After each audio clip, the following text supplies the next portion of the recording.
All right, hello, and good morning, world, and thank you for this weekend. And welcome back to the Early Morning Sports Talk podcast. Yes, y'all, we are back like a shark attack, back like we left some, back like we ain't got no clothes on our back, and for the world is a better place when the Early Morning Sports Talk podcast is taking place.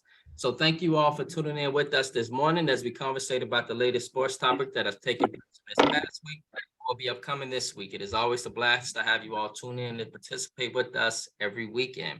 As a reminder that every week we always like to begin our podcast by reminding our audience that the Early Morning Sports Talk podcast can be found on Facebook via the Early Morning Sports Talk podcast community page, on Instagram, YouTube, Apple Podcasts, and Spotify as the Early Morning Sports Talk podcast, and our IG page is noted as the Early Morning Sports Talk Pod. You can find us at the Early Morning Sports Talk Pod. We'll make sure we type that into the chat, as well as our own Facebook pages via Brandon Price, our Goodman, and this, as well as our guest this morning, Lexi Barros. Today is December 3rd of 2022, and we have yet again seen another fascinating week in the sports world, where we saw the 2022 World Cup take place and now lead us to the round of 16 single game elimination tournament, in which our United States takes on the Netherlands as soon as our podcast ends at 11 a.m. Atlantic Standard Time, and 10 a.m. Where Lexi is, and 9 a.m. where you guys are in Chicago. And also the Buffalo Bills, they took on the New England Patriots on Thursday Night Football. The Boston Celtics with the new head coach continue to impress, and the highly anticipated return of NFL quarterback Deshaun Watson slowly build up to tomorrow morning. And so, introducing y'all our guest for this morning, who is currently playing in the Women American Basketball Association, in which this season, everyone, she was honored as a 2022 WABA All-Star with the Lewiston Urban Maples. She has played overseas in places such as Portugal, Cape Verde, various places within West Africa, and she is also the founder and CEO of Lexicon / the Underdogs brand, which is an athletic clothing line that is meant to inspire. Additionally, Allexia is an AAU girls hoops coach and a personal skills trainer for girls and boys basketball players all year round in the New Bedford / Massachusetts area. And so introducing our guest for this morning, Mrs. Allexia Barros. Good morning to you, sis, and we thank you for chopping it up with us this morning on the Early Morning Sports Talk podcast. How are you? Good morning, and thank you for having me. I appreciate you guys. Yes. Thank you for joining us. Thank you. Yes. Special thanks to Lexi Barros' agent and founder of She Knows Her Sports LLC, Helen Bohanna. And thank you, sis, for the connection, and we truly appreciate you as well. Yes, we do. Right. Yes. Additionally, introducing my brother from another mother, Mr. Jamar Goodman. Good morning, sir. How are you? No, I'm doing excellent. How's everyone? Good, pretty good. And introducing our other partner here on the Early Morning Sports Talk podcast, and our other brother from another mother, Mr. Ian Jones, aka Peoples Hernandez. Mr. Ian Jones, my bro, what it do?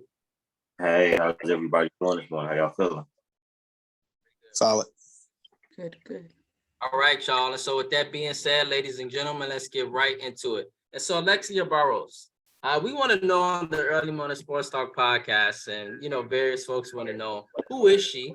And I asked this, who is Allexia Barros as a person? Professionally, what do you do? And additionally, you're a sports fan, and what teams do you root for? And so at this point, Allexia, we want you to just go ahead and introduce yourself to the world and just tell us also whom you root for. Who is Allexia? I'm not very good at talking about myself. It's not one of my strong suits. But I'm just a female raised in New Bedford, Massachusetts. It's not easy growing up here, anywhere. I have a twin brother. We played basketball growing up. I've always played with the boys growing up. I played basketball with them in the backyard, summer leagues. And I played football when I was younger. I played soccer a little bit. But yeah, just growing up with playing with the boys has made me stronger. You know, it's big in my family. A lot of my family plays. My dad played. My uncles play. My cousins play. You know, so it's big. Um, and yeah, I just been playing my whole life. It's not right now. It's not just a game anymore. It's literally my life. Um, and my favorite team is the Boston Celtics, but I do have a lot of favorite players. You know, especially now the league is different.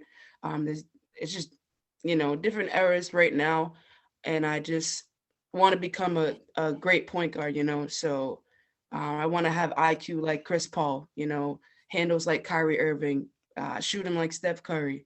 You know, being able to drive to the basket like John Morant. You know, like different things. And just being a good leader, a good teammate. Yeah, and just I mainly train myself, you know. I study things, I watch YouTube videos. I'm literally watching basketball all day and I just study it. And if I want to learn something new, I'll watch it and then go and do it the next day, you know. Right. Jamar, go ahead. You're gonna say something? Yeah, got a quick question for you. You mentioned that you study point guards, want to have great IQ. I guess right now, who's your top 5 point guards in the league? Um, No, specific order, just any 5. okay. Chris Paul, Steph Curry, John Morant, um, hmm, hmm. See, I really like Russell Westbrook. I always did, you know, and I always loved Derrick Rose too, for sure. Um, but Russell Westbrook need to get back into it. You know, I don't think he's on the right team at all. Yeah, He's not we on can the see right that. team. Yeah, for sure. Um, yeah, that's 5. I don't know, even old school like Allen Iverson, you know, um, Steve Nash. He's a point guard. Um, yeah, I just watch a lot of different people, you know. And that's a No, pretty good list. it is. You know, it is actually noted, Lexi, that once upon a time I could shoot like Steph Curry too. We're gonna have to have a shootout or something. Yeah, go ahead, Brandon, pull up. Let's see this. Word. I won the It's Jamal 3-point Murray. contest last year. This year was a You little did? shaky. You did. Yeah. Yes, I did. Mm-hmm. Yeah, Yeah. that's pretty dope. Do you have a favorite player of all time? It's gonna be weird because he's not even my my position, but I always liked Paul Pierce and Ray Allen, you know. Yeah. Um, but yeah, I like different people's games, you know. So, but yeah, that's always been my favorite play because I like his energy, his intensity. You know, he is a leader, like a big leader on the court. So Yeah. that's why I like him the most. I feel like Paul Pierce does not get the full recognition he deserves Oh, because I remember growing up, like before the big 3 happened, like it was Paul Pierce and then Antoine right. Walker, but mainly Paul Pierce was the one leading that team, just Right. dropping buckets, averaging close to about 30 a game, getting his spots at the elbow, Yes. isolation, talking junk, hitting the 3 in somebody's face. Paul Right. Pierce was a tough competitor. Yes. Yeah.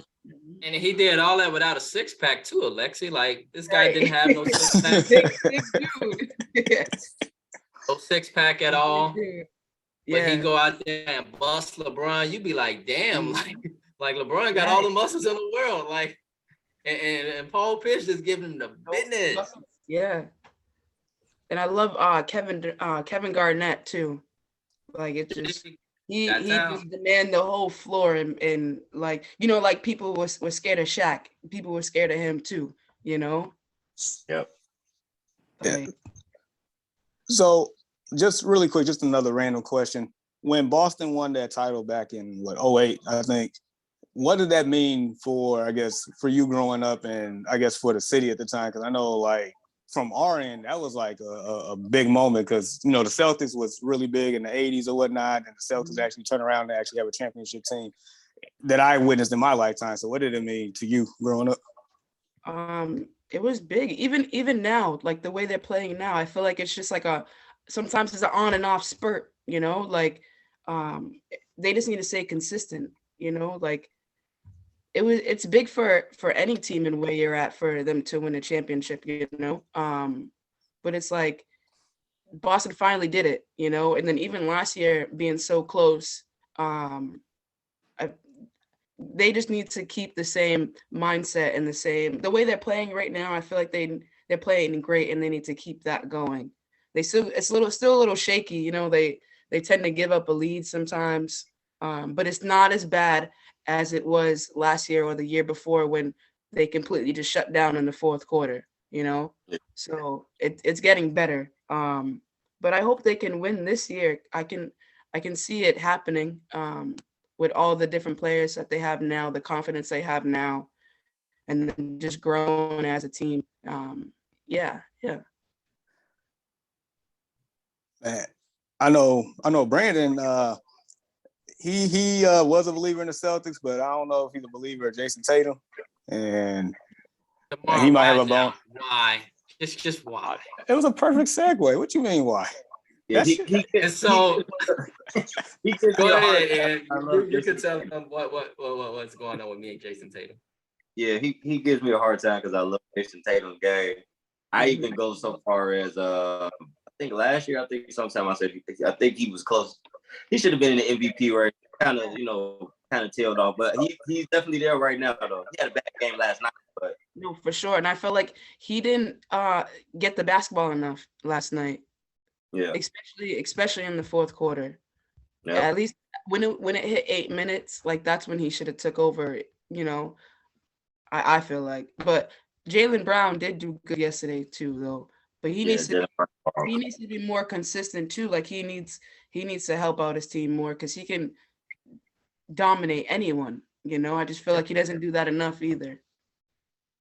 Right, and that's kind of my bone to pick, Lexi, with the Celtics is like it's not really necessarily Celtics. Jason Tatum, sometimes I feel like he shoots bad shots. Yeah, no, I agree. A lot of players do. Like even damn, I think it was like 2 nights ago, like with Steph Curry. Like we know he loves to shoot threes, right? But they were down by 2. And then he literally weaved through the players, like 2 players, and he had an open lane. It could have just been a pull up at the elbow or something, but he stepped back for a 3 and traveled. Like Yeah. and he was Yeah. maybe there was a good amount of time left, maybe over a minute, like that's the little things that bother me sometimes with the players. It's like you're down by 2 and you have a minute left and you rather shoot a 3, like players are catching on to that too, your defense, you know what I mean? So you have to change it up. Like you can't always just pull a 3. And that's what I try to tell my players too, because oh my gosh, like I don't know what it is. Like I'm like, all right, go warm up, and they'll just start shooting from half court. And I'm just so confused. But this is what the basketball is now, Yeah. and we have to change that. Like that could have been an easy win for them if he just went to the hoop or did an easy pull up, You know what I'm saying? Like little things like that. Right. Yeah, for sure. Yeah, Lexi. You definitely raising a valid point here. And so I want to ask you, sis, while we got you here. We definitely grateful for you rocking with us on the Early Morning Sports Talk podcast this morning. And so we want to know, sis, what made a high-profile athlete like yourself choose some normal, ordinary guys from Chicago and rock with us this morning on the Early Morning Sports Talk podcast? That was all you guys and my agent. I appreciate you guys for the opportunity to even have me on your show. It truly means a lot, helping me get myself out there too, letting the world see me, and I just appreciate that in every kind of way. So thank you. Yes. Yep. Thank you for answering that question for us.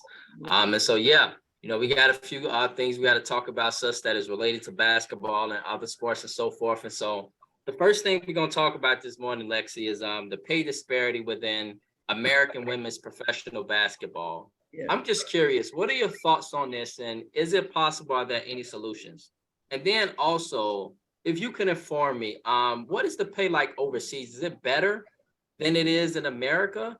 Like, and just, curious, like, because it seemed like right now there's a pay disparity, definitely between the men and the women here, with basketball. Right. That's a good question. I feel like in order for women to get paid the same exact as men, or kind of even close, is to start with respecting us first. Like these women work so hard to get to where we're supposed to be. And I feel like that has to be first. But the whole gap in between it is not right.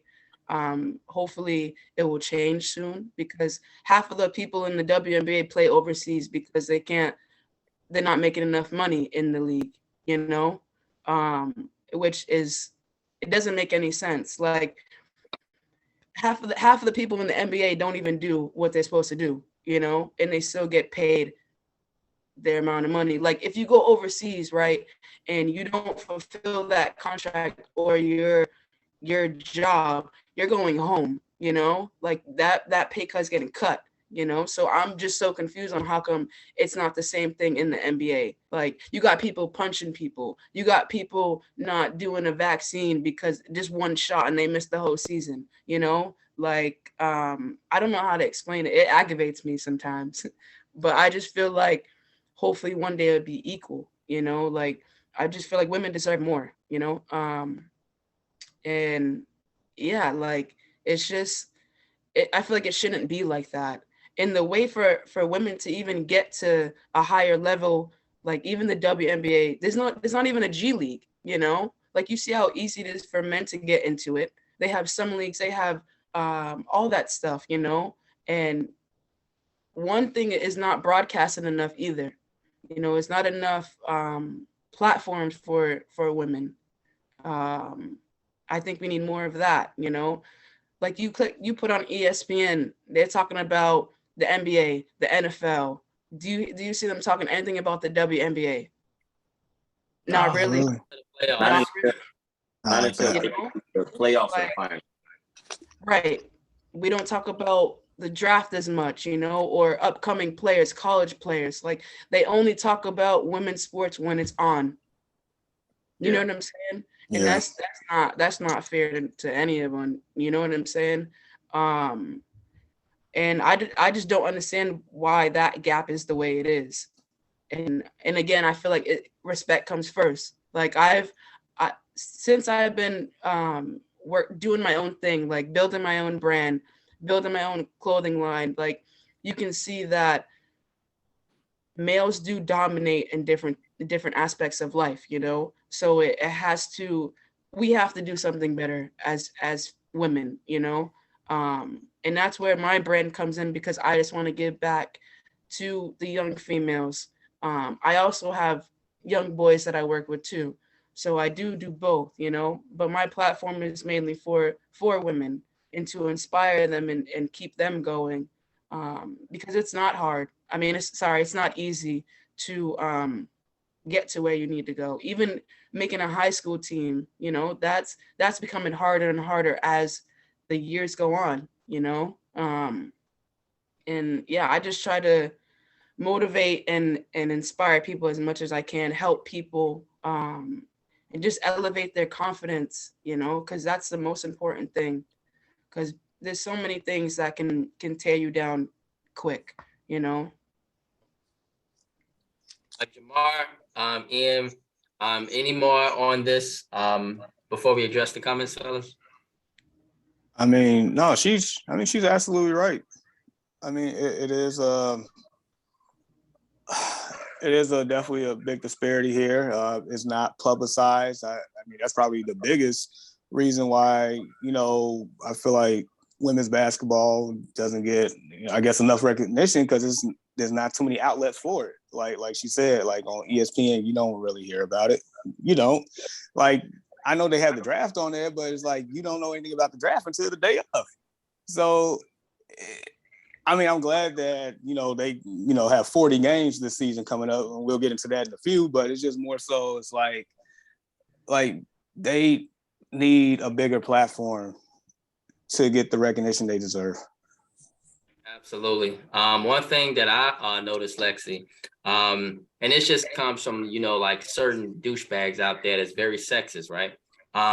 They say a lot of bad stuff. Like, as example, you might see the WNBA finals coming on, right? And you see how talented these women are.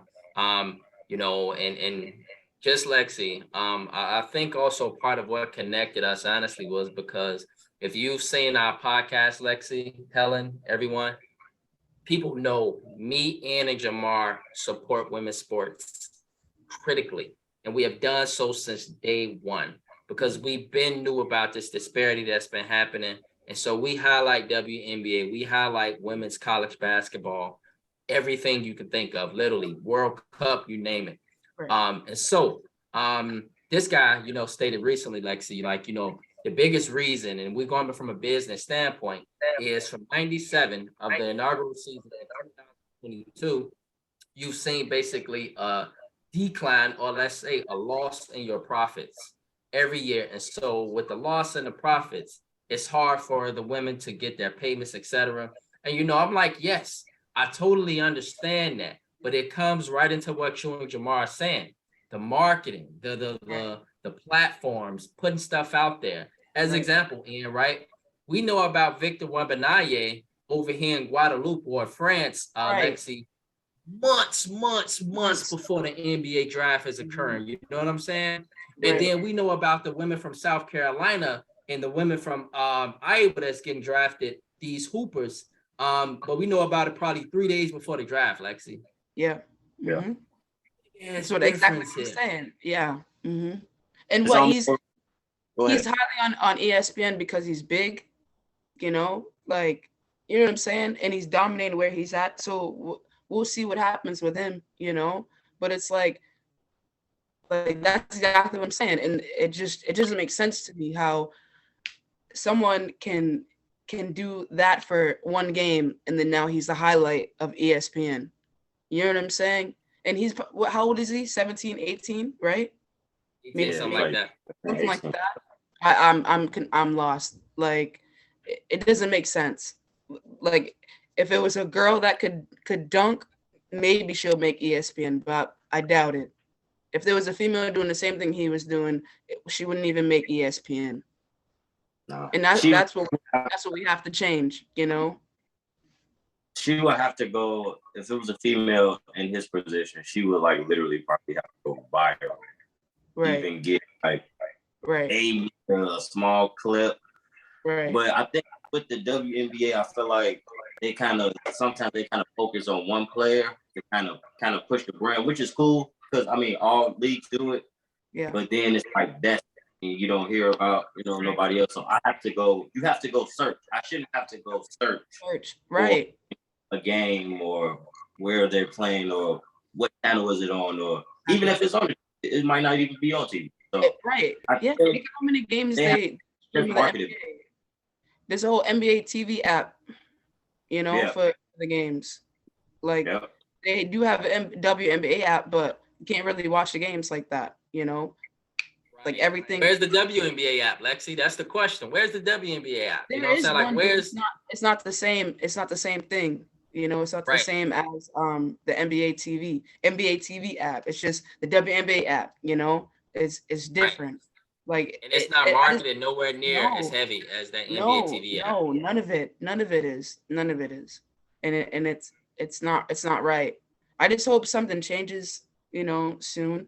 But I feel like it is a little bit, but we just need more. Like, there's no way that, like, even Westbrook or even like Kyrie Irving, you're making all that money, but what did you do last year? Nothing, and it doesn't make sense how you just, sign another contract for $4.7 million and you sat the bench all last year, or you just played like crap, like. It just doesn't make sense to me. Or someone can punch someone in the face and still end up on your team. You know what I mean? Like, it doesn't make sense. Like, it's terrible, Lexi. Like, it was a few folks that said I could have outshot Russell Westbrook last season. Oh, for sure. The way he was put me in, of course, they say I could have outshot him. Like, There was one time, like I'm trying so hard to reach my goal, and it's hard for me, like the season ends and then I don't have a contract going overseas, so I have to like figure something out, I have to play because all I'm doing is working out. So I would play in these little summer leagues with women and stuff like that, and I got told that I need to play against guys in order for a coach to see me. And it's like, how can I, like, why do I have to do that? Why do I have to play against a grown ass, sorry, excuse my language, a grown man to be able to reach my goal, you know? And I started doing that. I'm literally destroying both. So there's no, like, I don't even know what to do at this point, like I need film, but I don't know what to do, So I'm just trying to figure that out also. Like, it's just, and that's the journey that I've been on. It's not easy to find a contract, to find a job, or even to get the right job, because I don't want to go overseas and having to worry about home, being struggling with my bills and stuff, or even being in a place where I'm not welcome. I don't want to do that either. So Yeah. it goes hand in hand on just being patient and working and staying ready, So Right. Stay ready, sis. Definitely stay oh, ready. of course. That's very, very important. You gotta stay Mhm. ready and ready for the moment. Yeah. And so Lexi, we got a question from Frank Knox. He's our friend. He wants to know, Lexi, um, you know, he gave you a compliment that there was a powerful list of point guards that you put out there. And so he wants to know, who would you enjoy playing a one-on-one against within your top five point guards? Like you mentioned D Rose, you mentioned Chris, Mhm. you mentioned AI, you mentioned all these guys, right?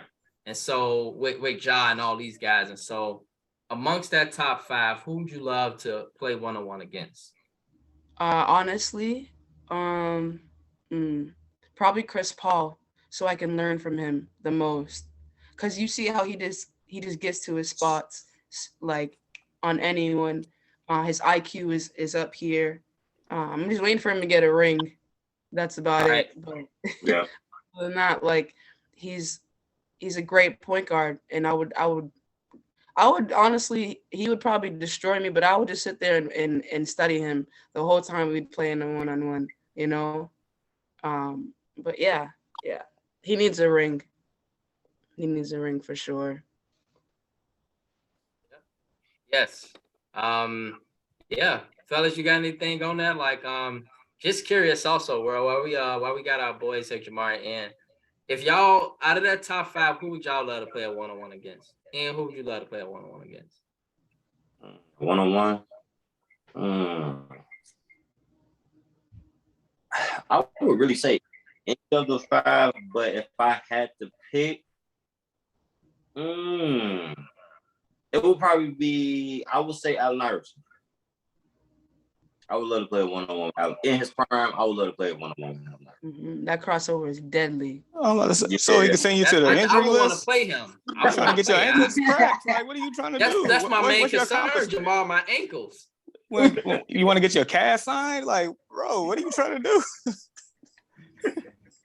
For your well-being, I'm looking out for you, man. I don't know if that's a good investment for you. I'm a competitor. I got to compete. Right. Yeah, I hear that. How you gonna compete while you on the floor looking at him? He's stepping right over you. Yeah.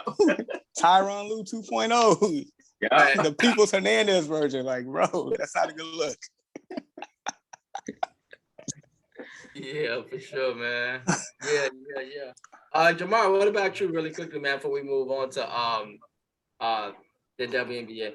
Hey, so I'm a shooter within my own world. I'll leave it at that. So I would like to go against Steph Curry. I think Steph Curry was mentioned on your list earlier. I think. Yeah. So yeah, I just be more so like studying his release and his form and his cadence and all that stuff with it. So. He gotta stop traveling though. And the refs are calling it now. The refs are calling it now. Wait till we see James Harden. He's gonna have 7 travels in the first quarter. Yeah, they've been real. They've been on it lately with the travel. Right. I mean, even with the rule change last season, like James Harden's not the same James Harden. I think a lot of it because of the rules. He's not. He's not. We He need him to struggled. get back to that. And he's on a great team. Like, I think Joel Embiid needs to stay off the floor, but other than that, he's doing really good this year too. Yeah. Yeah. Facts. He's so big. I don't understand why he just wants to throw his body into people. Yeah. Fall on the floor. No, it doesn't make sense. Yeah.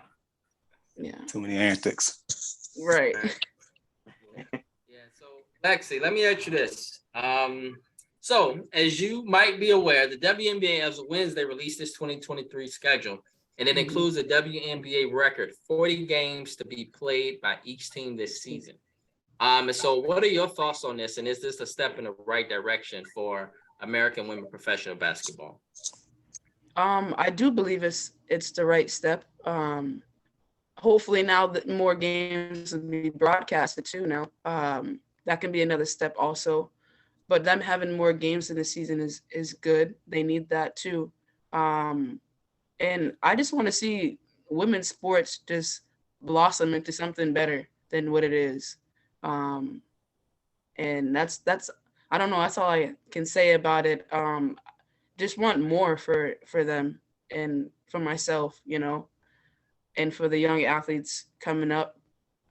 We just deserve more. That's all I can say. Yep, I hear you, sis. I hear you.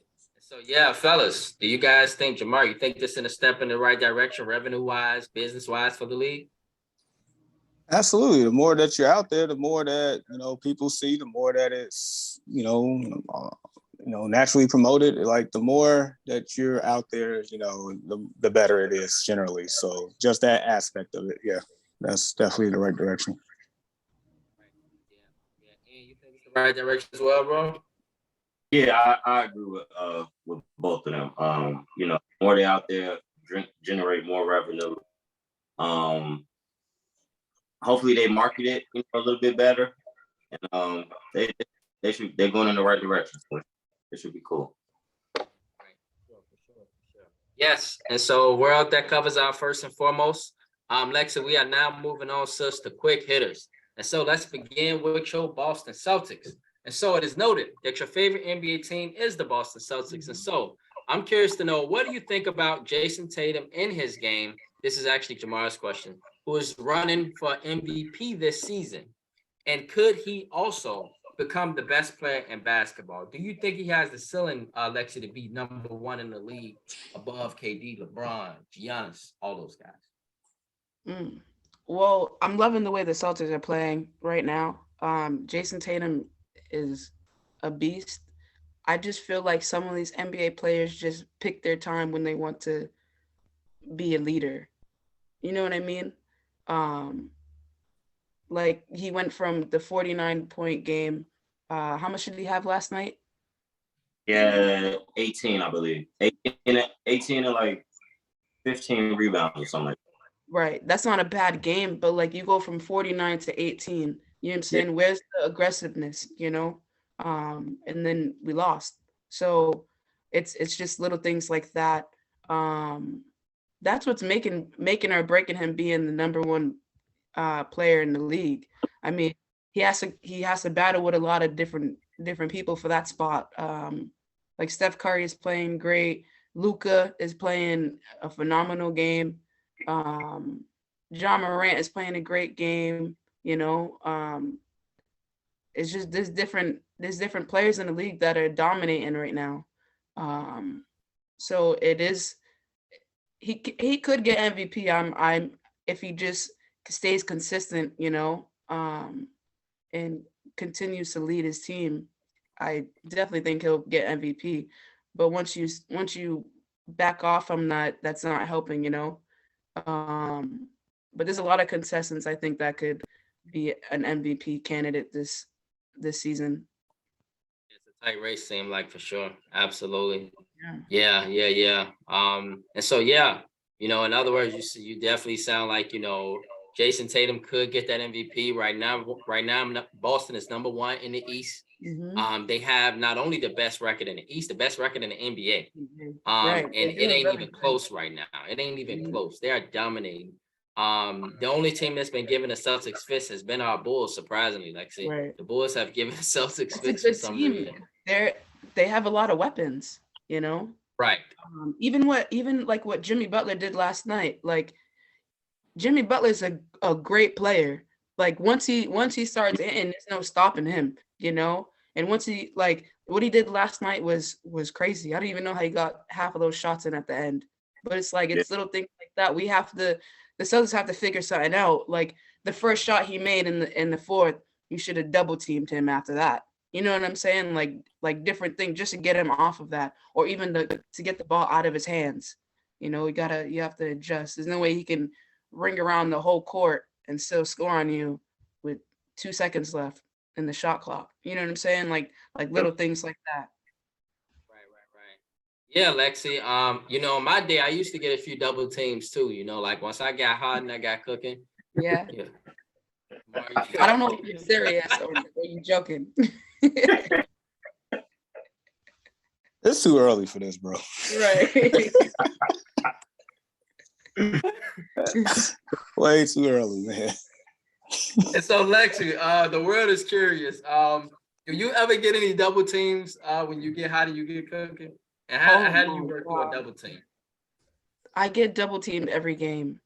Double teamed, pressed, triple teamed, tackled. You know, sometimes I'm not even playing basketball. Not tackled. Not literally a tackle, but like I'm getting knocked over. It's pretty cool. But yeah, like when I get double teamed, I just need some help. You know, players come help, like my teammates come help me, and then usually get out of it. But I've been working on my handles so I can, you know, sometimes dribble through it, but I don't want to force it and get a turnover. You know what I mean? So I just try to play as smart as I can when I am getting double teamed. And I've been watching it a lot, so I've just been trying to work on different things in the gym, learn how to get out of it, you know, keeping my dribble instead of picking it up, you know, like different things like that. Right. Absolutely. Yes. And so, Lexi, before we talk about the New England Patriots, we also want to know, other than yourself, who is your favorite women hoop player to watch? And also, if you want to, you can give us your man player too. And so, like, but give us like just maybe 1, 2, or 3. Like, who is your favorite players to watch, women and men? My favorite player in the WNBA, Candace Parker. Diana Taurasi is one of my favorites. Sue Bird. I'm so sad that she retired, but she's a beast. Courtney Vandersloot is a problem too. Problem. I can go on, but for the NBA, I have a few favorite players. I love Steph Curry's game. I don't know. That's a hard question. I just love watching the NBA. I like how John Morant is playing right now too. He's just a beast. I don't know how he can jump like that. Yeah, it's crazy. Beyond crazy. Yeah. Yeah. Who else? Let me see. One more. I like how Jordan Poole is playing too. Killed us last night. Yeah, he's a beast. Yeah, and again, like you said before, it's just sometimes certain people's shot selection, you know. Sometimes they just shoot at the wrong time or throw it up and just hoping it goes in. But I don't know. I'm just learning, you know, different people. I like watching Luka play too. Giannis is a beast. He is so big. Like, I just don't understand how you're that big. And Tyrese Maxey, I think. Actually, yeah. Oh man. Bunny. Yeah, he's doing really good. Yeah, I just watch different teams, and I love Devin Booker too. I like the Suns team. They just need to play basketball. I just feel like they're doing too much, you know. Yeah, too much talking. Just play. Just play. Like, get a championship already. That's all I wanna see from them. Like, they have so many weapons, and they're just not using them right. They're not using. I mean, But it seemed like just from a broad perspective, it's like a lot of people feel like that their championship window closed because they had their opportunity a couple of years ago and just blew it. And now the Western Conference is just a lot more stacked because you got the Pelicans there, you got Memphis there. The Warriors just won. I mean, Dallas. I mean, you got a lot. Yeah, I agree. I feel like, but if they just put that lock switch in and just go after it, they could get it, you know. Yep. Okay. Valid point. Absolutely. Y'all also you got the Lakers too. Huh? Right. The Lakers. I'm serious. Do y'all see this tear Anthony Davis is on? Yeah, he's this Negro's back. No. For how much longer? For how much longer? Right. That I too. don't know. I just know Jamar, he is dominating like he used to. And the Lakers, for me, they never been that bad of a team. But Anthony Davis, y'all, he put up 44 last night. Like 44 and 10. Look, this Negro can put up 30 and 30. Look, I give you Anthony Davis. He's been balling out. It's impressive. I haven't seen Anthony Davis like this probably since the bubble or the New Orleans Pelicans days. I just want to know how many more games until he's done. Like, I call him the president of the glass fraternity. I mean, also people call him street clothes. I mean, it's all legitimate. Like, it's just how much longer he's gonna like burn himself out for 2 more years if he at this rate. Yeah. So I'll say this. I'll say that last night is probably the best that big three has probably played since they've been together. Mm-hmm. So, there's rumors, that they want to make a big trade or, trade a couple pieces, but still in all, I mean, they've been playing pretty bad the last year and a half, but they haven't really played together at all. I mean, they all been hurt for a significant amount of time. So maybe, just maybe, they kind of turn it into a team, but we'll see. But Anthony Davis, he's definitely been on the tear. Braun had a great, and that's probably their best win. Since that was their best win last night. They beat the Bucks, so that was pretty impressive. I was shocked. So right, we'll and just an FYI, y'all, the Lakers didn't start out good. Chemistry issues, young team, etc. I'm putting a warning out there, y'all. The Lakers are a very good basketball team.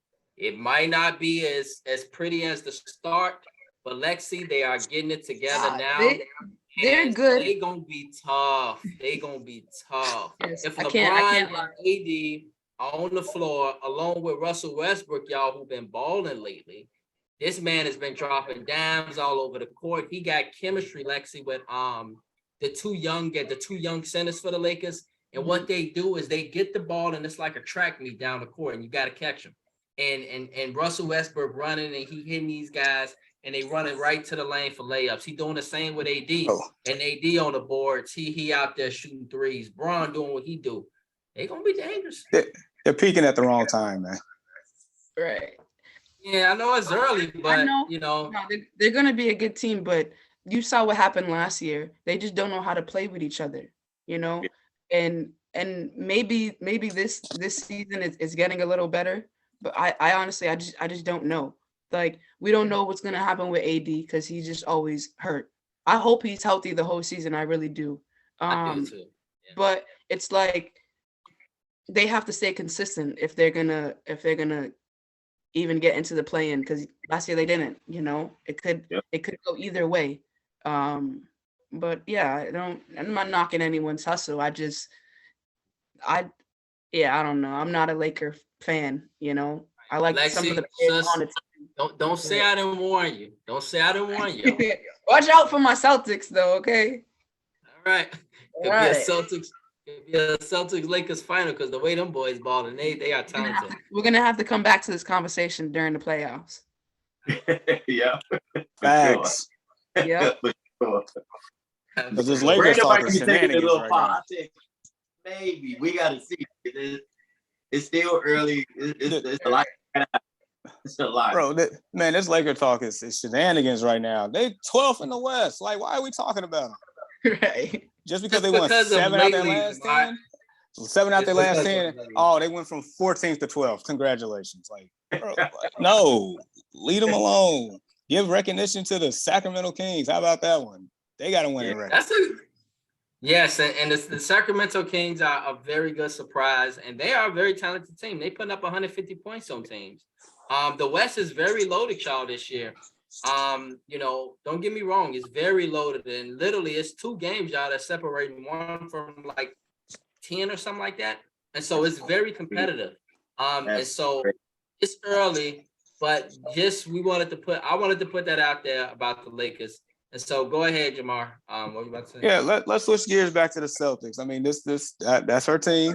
So, Lexi, in your opinion, who is the biggest threat to the Celtics right now? The biggest threat. Damn, it might be.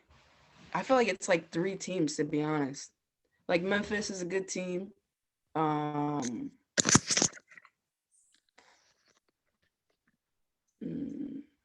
don't know. The Heat did really good yesterday, but I don't know. They're on and off sometimes too. The Bulls, because that's a good team. Even the Bucks could hurt them. You know, sure. The Bucks have so many weapons. It's crazy. They're deep. Even Dallas too, because it's hard. I don't know. It's hard to stop Luka no matter what kind of game he's having. Yeah. I don't know. I just feel like the Celtics need to keep playing how they're playing. Not like last night. That was a different story. But just playing their game. They have to play their game the whole game. Like the Heat changed that yesterday, just by their intensity and energy, their fast break points, I feel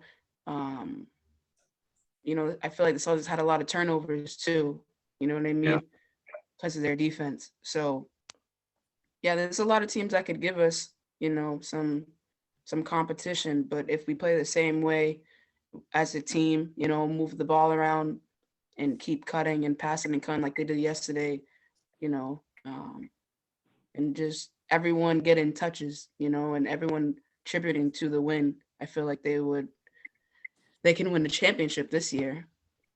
And the bench is doing well too.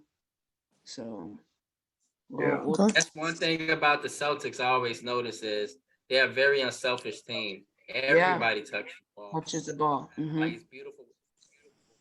Yeah. Sometimes I'm yelling at the TV like someone shoot it, because it just everyone touching it literally. But that's how it's supposed to be sometimes. But get the best shot, make the defense work. So they're doing a good job doing that. Man, I feel like the Celtics have basically had a very interesting offseason. I mean, they added pieces without really giving up their core. And then the Kevin Durant trade rumors and stuff like that. And then the head coach situation. And for them to have the best record in basketball right now, like that's phenomenal. I don't think Kevin Durant would be a good fit for the Celtics. I think a lot of people was like 50-50 on that. Because it would have changed the chemistry a little bit. But then on the other hand, it's like, well, it's Kevin Durant. So they'll like figure out the way to make it work. One of the best players in the league, hands down, one of the best players. But I don't think he would work well with the Celtics. Like, I don't understand why everyone keeps saying that he should have stayed with Golden State. I get that.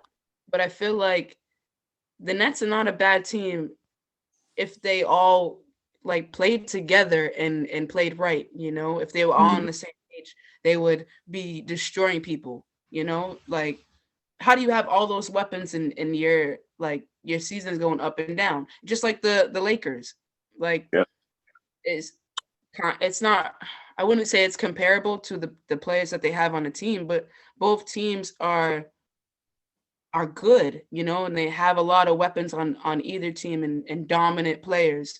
So it's like, I just feel like some some of the players on the team, they just want to do it all themselves. Like, you're never gonna win a game like that.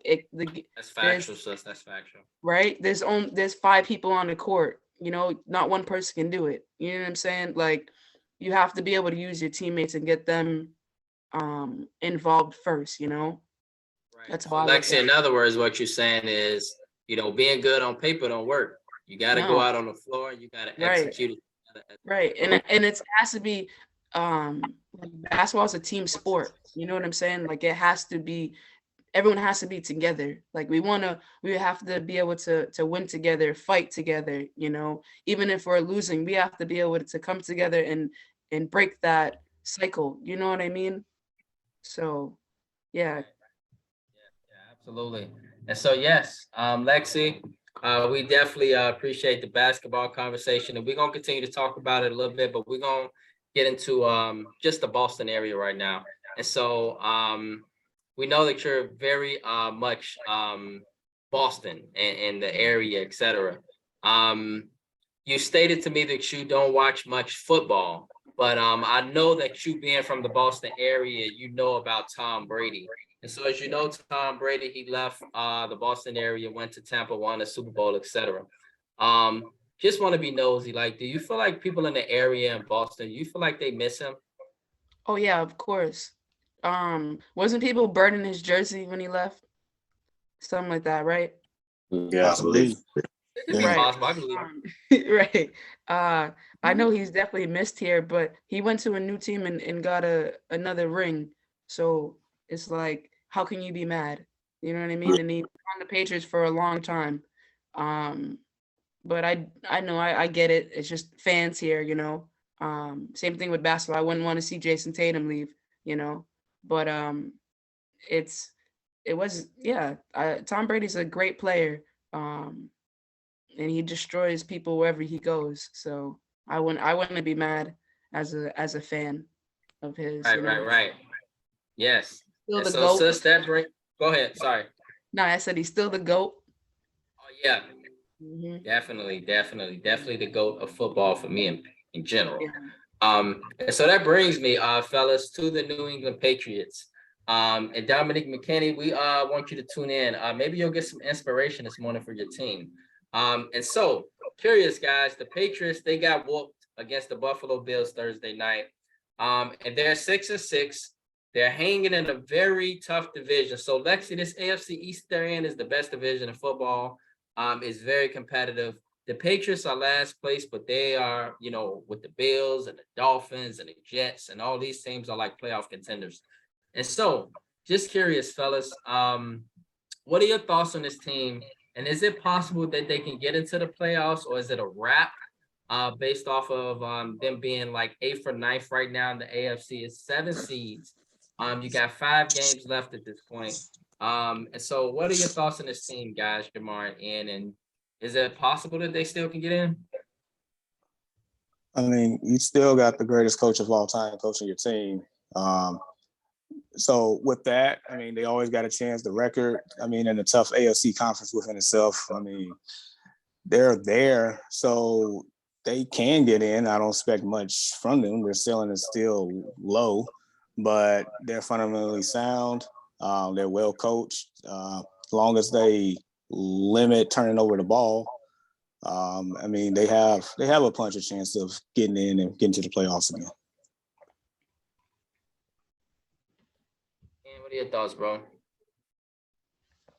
So I'll say this. Like Jamar stated, they still have one of the best coaches of all time, but you have to tip your hat to, in a sense, because I think if anybody has that roster in the NFL, that team is probably they probably have the worst record.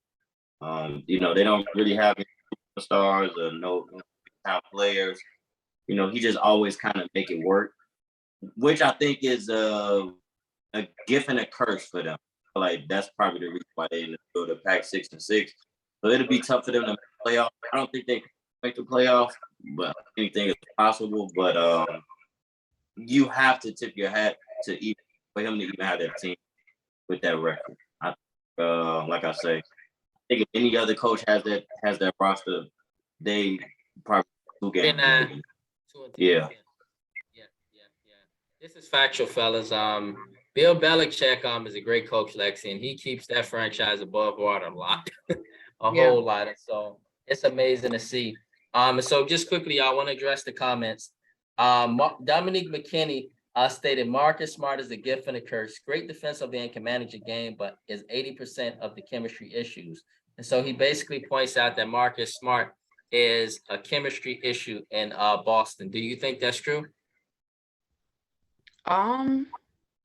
A little bit. I feel like he got put into a point guard role, out of the blue. I just feel like he just needs to work on that and learn how to be a leader. That's, you know what I'm saying? I feel like that's what's missing in him. Cause like his defense is amazing. He'll take charges on Giannis any time of the day. But just the offensive part of the basketball IQ is just needs some work, and yeah, just being more of a leader, because he has to get his teammates involved more, like, first, and then him, you know what I mean? But he's not like the prime scorer either, so that's what I'm saying, like he has to become a point guard first, so yeah. Yep, I got you, sis. Yes. Additionally, after that comment, Dominique McKinney stated F Tom Brady. And so he appears to not be much of a Tom Brady fan. I guess not. And then, additionally, he has nothing to do with his life. He stated that your Chicago Bears got 3 wins, and you want to talk about my Pats, LOL. But, Dominic, if you knew, what's going on. Lexi is from the area, brother. We're not just picking on you, just because, like, although it was a great opportunity to do so, I'm like writing and I'm like, this is a great opportunity to pick on your Patriots. But no, we're not doing that, Dominic. We literally are talking about the past because our sis Lexi is from the area. Additionally, he stated that I doubt we make the playoffs. Mac Jones hinders drives by taking sacks instead of throwing the ball away. It's very true. I do think a big problem with the Patriots is Mac Jones, man. If you guys have more of a consistent, talented quarterback, you'd be killing it. You'd be killing it right now. And so, additionally, Lexa, we got a comment from a sister named Sandra Andre Penn. Good morning, Sandra. She stated, Lexi, what is your goal? She wants to know, what is your goal? Oh, hi, Auntie. That's my aunt. My overall goal, like in life, hopefully she meant that. Well, one is to reach my goal and to play in the league, and that's where I'm at right now. That goal is my first one. My second one is to continue to help these kids, because I have my own brand called The Underdogs. I train kids. I do boys and girls one-on-ones and group trainings. So I'm just trying to give back as much as I can and help these kids grow on and off the court. I try to build a good relationship with them. And just, yeah, I just want to help them elevate in all aspects of life, and teach them the game that I love, and help just see them win, and I also have a clothing line that I'm currently doing, learning new business, so just trying to grow on that and just become the person I want to be, and just keep striving, staying patient and what I have to do. But my overall goal is just to be me, and help kids, help people in general, and just keep my family happy. That's all I really want to do. We applaud you. Quick question. How close do you think you are to reaching your goal of making to the league? On a scale of 1 to 10, I don't know. I'm probably as closer than I think, to be honest. Like maybe like a 6 or 7. I don't know. I'm just trying to stay ready for it, you know. I want it so bad, and I'm gonna do whatever I can to get there. And my like this year I signed to a new team, and I just wanted to play basketball, so I drove 4 hours every weekend to go and play to Maine, you know. And I'll do that again if I have to, you know what I'm saying? It's just I just want to play basketball, and I need film for, you know, the people to see, you know, the league to see, the general managers, the coaches to see, you know, they want to see what I'm doing. So I'm just trying to stay ready for that, and just trying to be less and less hard on myself as I go on. Yeah, that's basically it. Yeah, that's dope, sis. Yeah, just want to ask you while we got you talking about just in that area. So you coach AAU in youth basketball, right? And congratulations, by the way. I know you recently won a championship with your 4th grade team. Oh, yeah, we won Um, two. We won yeah. Want to ask you, how important do you think it is to not only give back, but train up the next generation of young up and coming basketball athletes? How important is that? I think it's very important. I'm trying to be something that I wish I had when I was younger to these kids. Like that's how I'm looking at it, you know? And I feel like growing up in New Bedford or just anywhere in general, it's just like the area is not good, you know? Like there's a lot of bad stuff going on in the streets, you know what I'm saying? So I want to do whatever I can to help a kid get out of that. You know, if I can be something, you know, that people look up to, that's what I want to do, you know.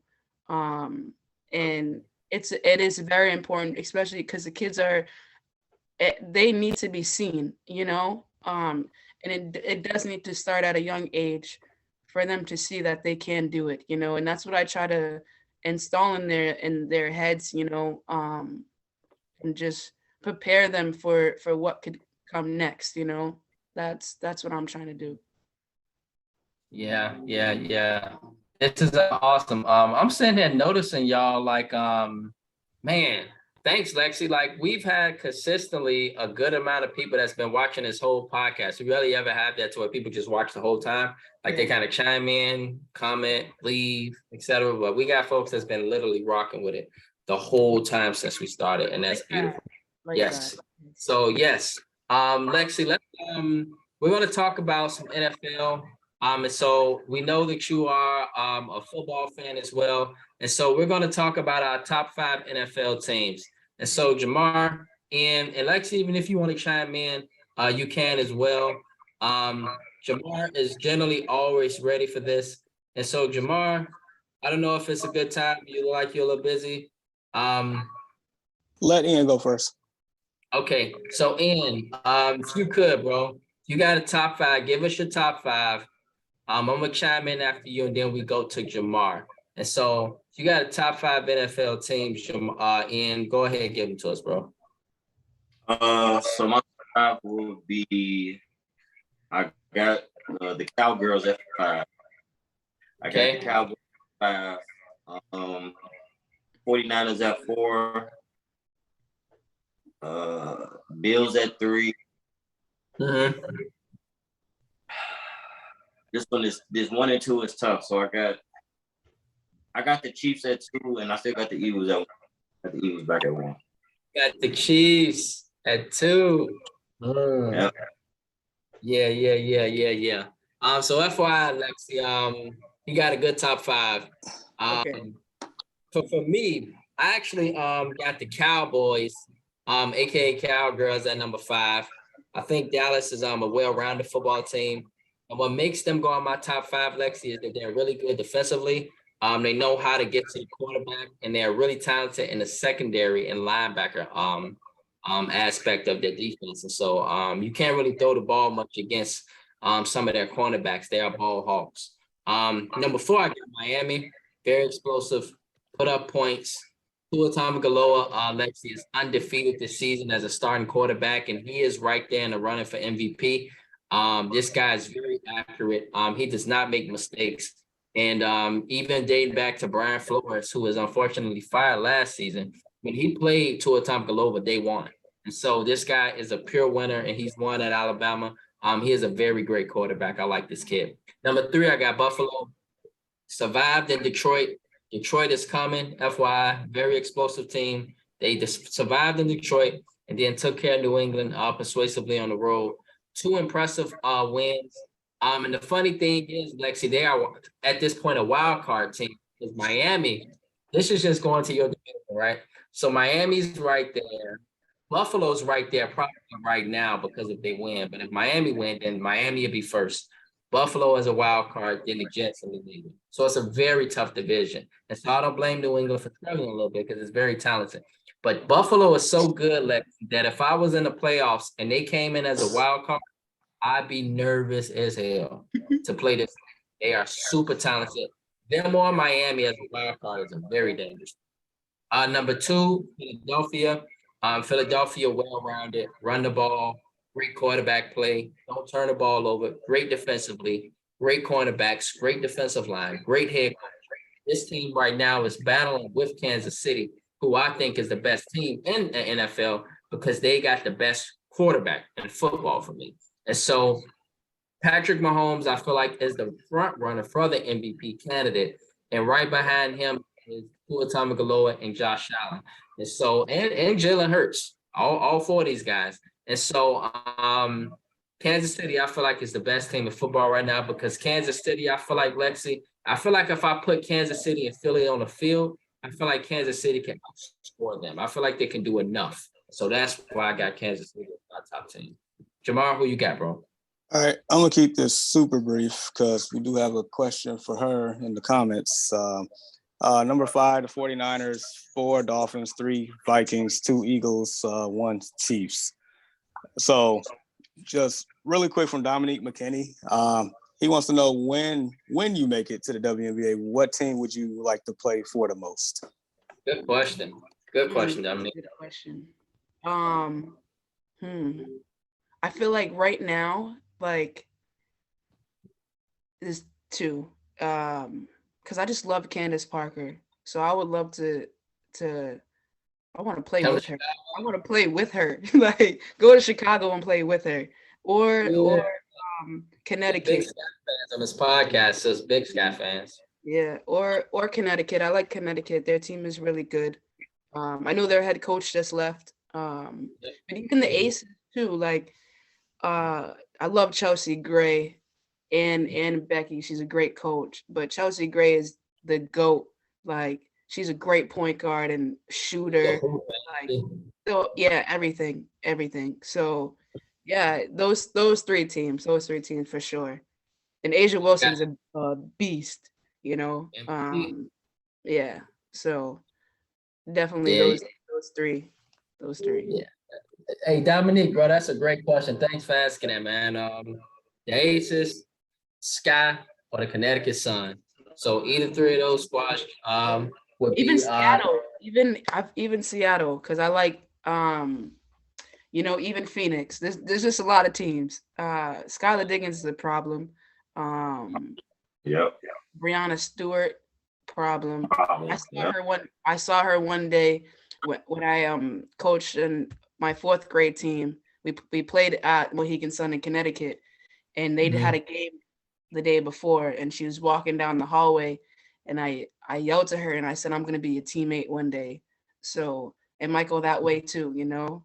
We'll see. Yeah, speak it into existence. Yeah, I'm manifesting it all. Literally. Yeah. This is beautiful, man. And Lexi's a young lady and whole life ahead of her. I love it, man. This is fantastic. And so, like, yeah, it's a number of teams. And you bringing up Phoenix just kind of makes me a little sad, sis, but it kind of makes me transition. Team. Right. You know, like, I love Phoenix, but it makes me a little sad because of Brittany, you know, like, overseas, you know what I'm saying? And so Lexi, y'all, has played in Portugal. She's played in Cape Verde. She's played in West Africa, various countries. And so it's a little sad to see, you know, like, because of the pay disparities, et cetera, that's going on in Had to America, be right? on there, yeah. Right. So Lexi, she go overseas, they make money. You know what I'm saying? Right. And over there in Russia, with Russia and how petty they are, they get a little vape, a little vape, and that's all they need in the midst of this turmoil, brain, et cetera, all these tensions, Right. and make Brittany Griner a scapegoat, a political scapegoat, to where this young lady, might not ever play in the WNBA again. I'm praying that she does, because she was a great talent. Oh We my know God. about her. Even from Baylor, like even when she Yeah. got to college, but it's like I hope she gets out soon and be able to get back on the court. But like who's helping her? Like what if that was LeBron James, he would have been home. You know what I'm saying? Like even if it was Tom Brady, he would have been home, different things like that. I like for her just to go missing, you know what I'm saying? And no one know about it. That's not fair. It's not right. I can only imagine what she's going through. Yeah. And I pray for her every day and hope that she comes out of this, with a good mind. And it's hard to even say that with the situation that she's in. And we don't even know all of it, just what we see on the internet. So it's like I just hope the best for her, and someone helps her, because she needs it the most, like there's I see a lot of players like talking about it, and I just feel like the NBA commission, they need to do more, the WNBA need to do more, the president needs to do more, like different things like that to get her out of there, or to even get her home into a safer environment, you know what I'm saying? Right. Just want her home safe, and to keep her head up high, um and Yeah. see her okay. Yep. And sis, this is very true. And, it's one of those tough situations to see. And it's a reality, when, women go overseas and they go to play number one. They're not only just a woman, they're a woman, but they're often of color. Right. All these things play factors. All these things play factors. And, you got political tensions. And if America, right, if we treated women the way they were supposed to be treated, y'all, you know what I'm saying, paid them right, things of that nature, they wouldn't have to go overseas and these various countries with these various rules, political tensions, and be in the middle of all that stuff. And so it's a real sad situation to see. And so yeah, on the other hand, y'all don't mind, let's continue to talk some football, Lexi. And so college football championship weekend is this week. And so Conference USA, North Texas at UTSA, Texas San Antonio. Texas San Antonio is ranked, y'all, and they took care of North Texas, the Mean Green, last night. Sadly enough, 11 Utah versus 4 USC. USC, they choked, y'all. They Had a suck. chance to make a football playoff. They're My boy, trash. we coming back. My boy coming back. Yep, leaving the door open now, Jamar, for Ohio State. Yeah, they're back because USC suck. That's all. I mean, Suck. Trash. They Dumpster got fire. whooped last night, didn't they, Jamar? They got Lighter fluid. Yeah. Burn that trash can.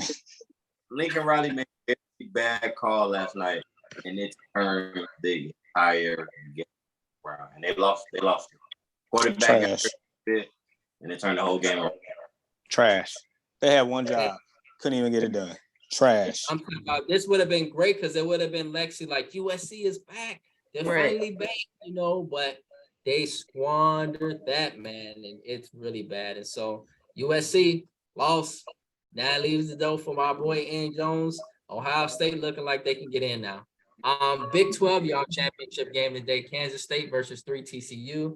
The Mid-American Conference, Toledo versus Ohio. The Sun Belt, Coastal Carolina at Troy. The American Conference, 22 UCF at 18 Tulane, down in New Orleans.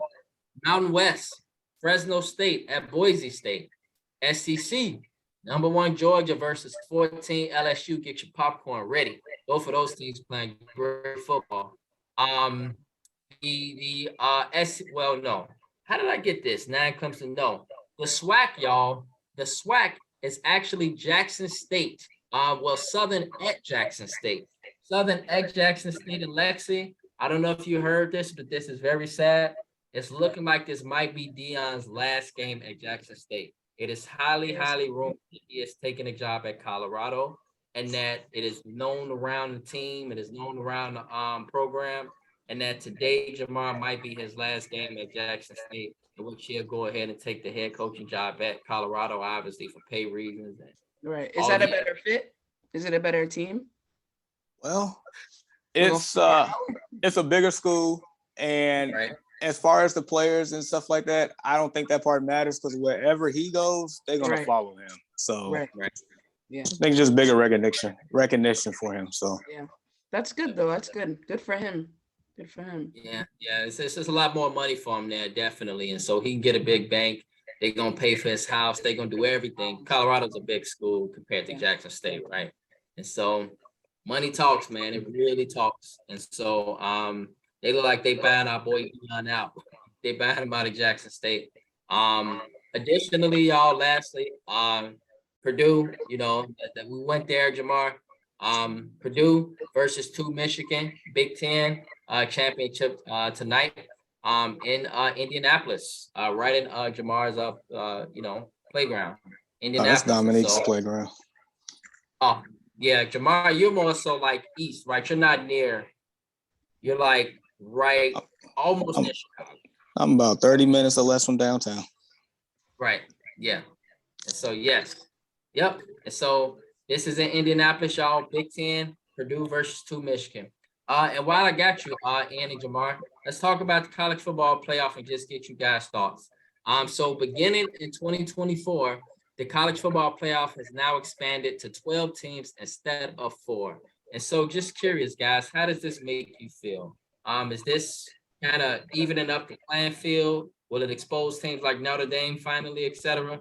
Like, y'all know what I mean by that. First round, Notre Dame, they play a good team. So like, what is this? Is this a good thing? How do you guys feel about this? Ultimately, it is a good thing to expand the field, because it's always like you got scenarios like this to where USC gets to they won their conference and they get to the conference championship game. They lose, and 9 times out of 10, they're not even gonna make the playoff now, because scenarios like that. So you get rid of that per se. And you always wondered about those what if schools like Boise State for the longest time. They used to be really good, undefeated seasons, never got into the championship game. So stuff like that. So I mean, ultimately, it's good for the sport. Yeah. What about you, bro? How you feel about that? Jamar State, it's good for the sport, but most importantly, it's a big money play. That's going to be a big money play. They're going from 4 to even more teams now. So I think you're still gonna have the same argument, with certain teams not getting in, certain conferences not being respected. But there's more teams. It should be more exciting as a fan. Definitely a big money. So we can see the NCAA. It is definitely a big money, but it should be exciting though. Yeah. I'm with y'all. I'm excited, man. I think it's gonna expose teams like Notre Dame. And at the same time, like you mentioned, Jamar, for USC losing a championship weekend, they still got a chance, because it's a 12-team playoff. And so, it'll be some upsets. It's gonna be a variety of different things. And so, yes, FYI world, we will post our NFL picks on the page. So we will post our picks on the page, FYI. And so, yes, and quickly, for the top 5, Dominique stated Chiefs, Bills, Vikings, Miami, then Cowboys. And then Frank Noxie stated Chiefs, Eagles, Bills, Dolphins, and 5, I can't believe I had So yes, we got another question for you, Lexi. We got a question from Dominique McKinney. He wants to know, how did you get into basketball? And it sort of relates back to a question that I was going to ask you eventually as well. Is like, how did you get into basketball? And then additionally, like, who influenced you growing up and just why hooping? Yeah. Well, I started playing basketball since I could walk, basically. I have a twin brother, and we played like in the living room, growing up on a plastic hoop. But it's big in my family. My dad played. My uncle used to play. My uncle is Dana Barros. He used to play for a few teams in the league. I recognize that name. Yeah, so it's big in my family. Like there's some people on my mom's side that plays too, my dad's side. Um, so yeah, like I don't like family is just the ones that influence me to play. Um, but like I said, I started playing with boys first, and then when I played with girls, that's when I really like fell in love with the game, and it just took over me, like ever since then basketball has been my life, and now like I just want to get better, I want to be the best point guard to come out of New Bedford, that's what I'm striving for. Right. Mm-hmm. Nice. Yeah. I got just a couple random quick hits for you. So basically, I got like two, I guess what these called are start, sit, cut questions. Just your take on this. From a Boston Celtics standpoint, Larry Bird, Paul Pierce, Jason Tatum. Start, sit, cut. Oh, that's tough. Yeah. That's tough. Yeah. Good question. That's tough. Right, that is tough. You said Jason Tatum, Larry Bird, and who else? Paul Pierce. Paul. Paul Pierce. Oh, jeez. Wow, how are you gonna do that to me? Wow. Can I pass on that question? No, I'm kidding. Geez. Are we going? What era are we going off of? I mean, whatever, whichever one. It's your world. Damn, this is hard. Oh my God. All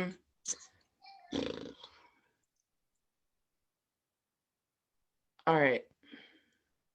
Damn, I don't even know. I don't want to disrespect anybody, um, so okay. All right, so we're gonna do it twice, okay? We're going off of old school era, okay? So we're definitely cutting Tatum, old school. I'll definitely start Paul Pierce, and then,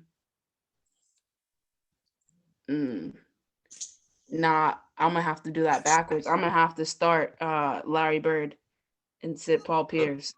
For the And old school era. yeah, and then for nowadays, definitely start Jason Tatum, and I feel like I have to cut Larry Bird and sit Paul Pierce. More athletic. I get it. Yeah, Yeah. yeah, Yeah. Okay. Yeah. yeah. That makes sense. Okay. That definitely makes sense. That one was hard though. Gee. I got, Yeah. oh, that was hard. I got one more for you. Okay. All right, so this one's gonna be a point guard edition. Okay. All right. So the three I'm gonna name is Chris Paul, John Morant, Kyrie Irving. That's tough. That is tough. Damn, Jamal, you coming with the heat this morning, man. Right. All right. This one. So I'm gonna go off by the way they're playing right now. So I'm sorry, Chris Paul. I love him, but I definitely have to cut him. Let's see.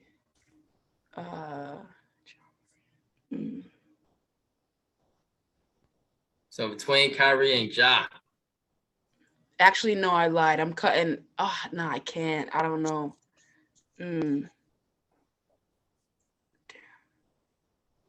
This one was hard too. I don't know. Geez, this one's a hard one. I'm gonna have to start John Morant and then I don't know. I'm on a conflict between Chris Paul and Kyrie Irving. This is hard. Jesus. My I bad. don't. No, it's okay. I say, yeah, I'm gonna have to cut Chris Paul and sit Kyrie Irving, start John Morant, because I feel like John Morant, he gets his players like Chris Paul, he gets his players involved more, but John Morant can score at any point in time, you know. Same thing with Kyrie Irving, but I just feel like he's not playing enough, you know. Yeah. Like especially what happened last year and then to this year, I feel like the way he got treated this year by the league was a makeup for last year, you know, because that was absurd. But he's a great point guard, you know. And again, I just feel like he just needs to play more, and I think Chris Paul needs to start being more aggressive and get into his spots, you know. But yeah, that one was hard. Yeah. You survived. Yeah. I appreciate you. Yeah. And FYI, y'all, Dominique McKinney stated Bird, Tatum, Pierce. So it feels like he'll start Bird, Tatum, and then Pierce. And then additionally, Sandra, she stated Larry Bird all the way. Sandra, don't blame me. That was a hard question. When Larry Bird dude was cold.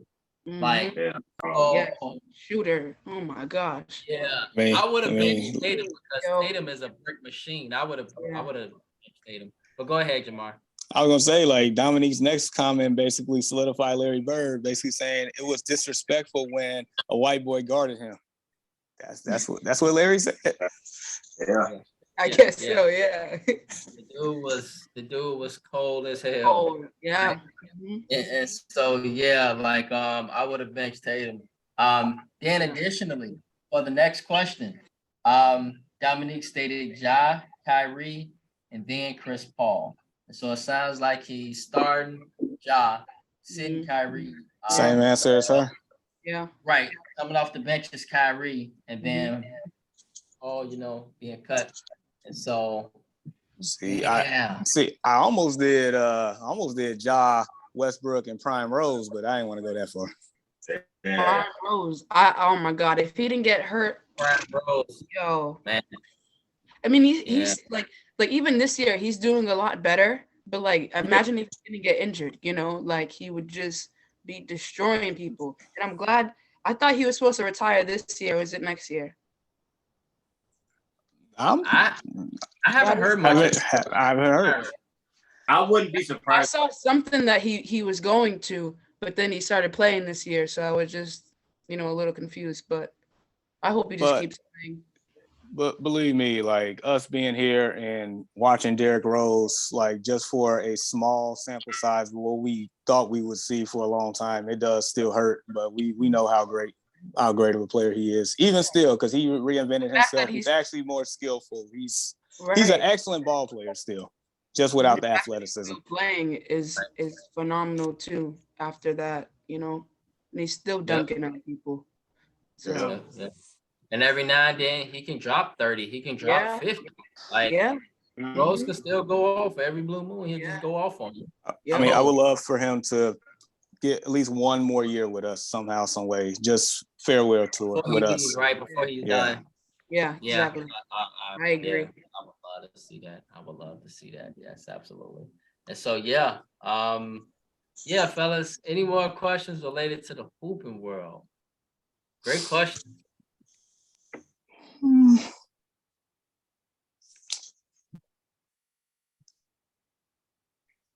Hope he gets retired.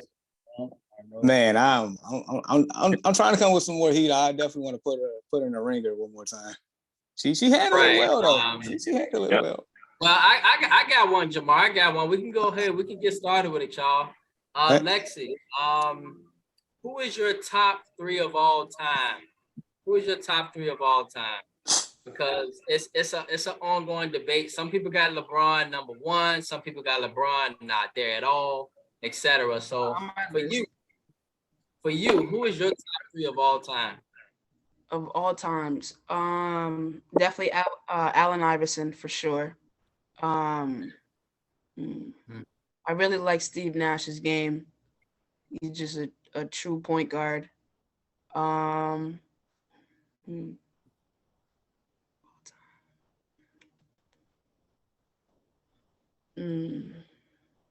don't know. There's just so many. Michael Jordan for sure. Yeah. I think that's 3, right? Yeah.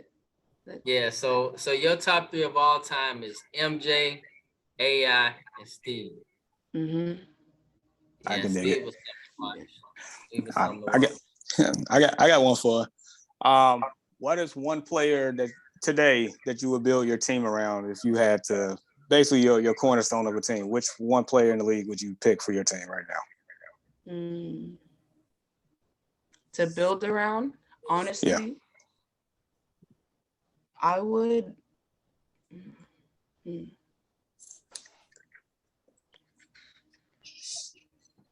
Does it matter the position? No. I would like to build a team around Giannis. Which makes me bring up the question. You know what I mean? Like he's and maybe the Joker too, because he's just, oh my God, both of them to build a team around that would be crazy. And the crazy part about it, Lexi, is that those are, when the rankings came out this season for the top players, those are the top 2 in the league, according to rankings. Right. And the Joker, both international players, by the way, not American players. Not American. Right. So yeah, that is dope. And so curious, Lexi, also, who is your top 3 candidates for MVP this season? And so I know you was talking about Jason Tatum. Yeah, and so if you had a top 3 it seemed like it's a crowded pool. Who is your top 3 players for MVP this season thus far? Can I do 4? Go for it. Go ahead. Okay. Definitely Jason Tatum, Steph Curry, Luka, because Luka's playing great. And then I need Giannis to get an MVP. So yeah. Jamar loves Giannis. You can see. I mean, Giannis is different. He's different, bro. He's just different. Yeah, I mean, he got called again for the 10 seconds on the foul line. I'm just so confused. I don't get it, yo. Like how you waste that much time? Like he's like this, right? Looking, and then he'll tell the ref to don't even give me the ball yet. And then you get the ball and still go for 10 seconds. Like I'm so lost. Like it doesn't make any sense. Every time. Oh man. Every time. Oh, every time. Man. No, I got one for you. What is one coach you would love to play for? Don Stanley. But you talking about South Carolina, Don Stanley, right? Yes. Yep. Yes. Yes. Hell of a player too in her day. Yep. Or even Becky Hammond. She's a great coach too. Matter of fact, what do you think about Becky Hammond from being a great WNBA player to coaching along Pop and then actually being the coach now of the Aces, I believe, right? Right. And just won a championship this year. Yep. Won a championship. That tells you a lot right there. She's a beast. She's amazing. I would love to learn from her for sure. But great player, great coach. It's good to see a woman doing that stuff, you know.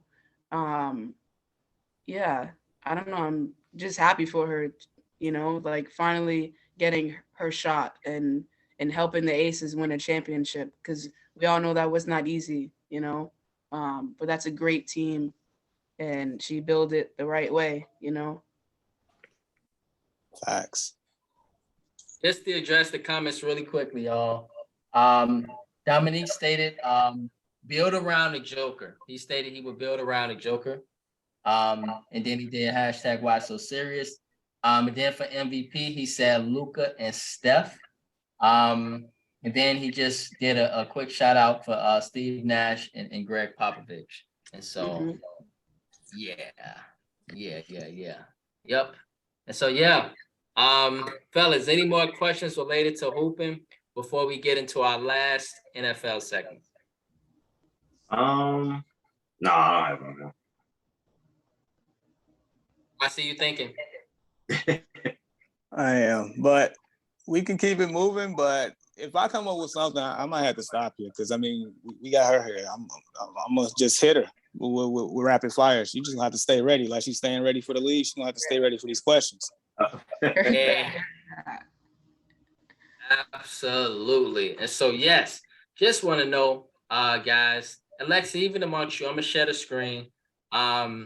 These are the NFL games we got coming this weekend. So just quickly want to know what games, for the fans out there, what games should they be looking forward to this weekend, y'all? Give them a game that they should watch that they might not know nothing about right now. Give them a game that they should watch that is finna be lit this weekend. So Jamar, I'll begin with you, bro. You see I'm rolling down the schedule. You see. Right now, it don't look like much going on with these games at the top. But like we got a few good ones down here. Oh, so two, I got two in mind. One is just for controversial reasons. Browns and Texans, you know, Deshaun Watson's first game going against his former team, yada, yada, yada, the whole spiel with that.